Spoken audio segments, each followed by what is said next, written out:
আসসালামু আলাইকুম গাইস, সবাই কেমন আছেন? আশা করি ভালো আছেন। আলহামদুলিল্লাহ আমিও ভালো আছি।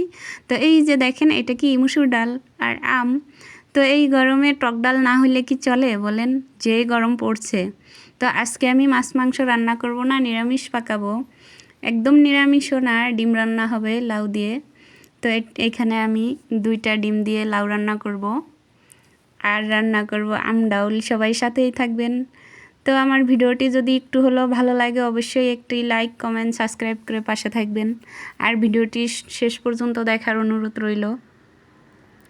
তো এই যে দেখেন, সবাই লাউ খায় ইলিশ মাছ, টাকি মাছ, তারপর কি বলে চিংড়ি মাছ দিয়ে। আর আমি আজকে রান্না করতেছি হলো ডিম দিয়ে। আর এই যে দেখেন আমার ডালের ভিতরে আমগুলো দিয়ে দিছি।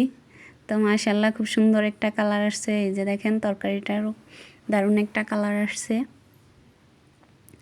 তো একটু টকটক হলে ভালোই লাগে গরমের ভিতরে, বুঝছেন? আমার তো অনেক ভালো লাগে, আপনাদের কেমন লাগে আমি জানি না, আমার কাছে খুবই ভালো লাগে। তো আমার ডালটা হয়ে গেছে, আমি এখন বাগার দিয়ে নিব। কেউ বলে ফোড়ন, আমরা বলি বাগার, কেউ বলে সম্বারা, যে যেইটা বলেন। তো এই যে দেখেন, কিছু কালি জিরে দিয়ে পেঁয়াজ আর রসুন দিয়ে আমি ডালটা বাগার দিয়ে নিলাম।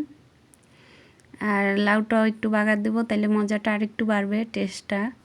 তো সবাই সাথেই থাকেন, ভিডিওর শেষ পর্যন্ত দেখেন। তো দেখেন মাশাআল্লাহ কত সুন্দর একটা কালার আসছে, তাই না? ডাউলের দেখতে যেমন সুন্দর, খেতেও দারুণ হয়েছে। এই যে দেখেন, আমি এখন লাউটাও একটু বাগার দিয়ে নিলাম। তো আমার রান্না শেষ, এখন খাবো, খাবারটা রেডি করব।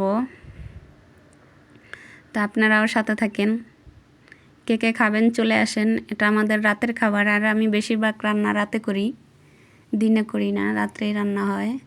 এই যে দেখেন মাশাআল্লাহ অনেক স্বাদ হয়েছে, অনেক। তো এতক্ষণ ধরে যারা আমার ভিডিওটি দেখছেন তাদেরকে অসংখ্য ধন্যবাদ। সবাই ভালো থাকবেন, সুস্থ থাকবেন আর আমার জন্য দোয়া করবেন। আসসালামু আলাইকুম। আল্লাহ, এখনও ভিডিও করো না আর।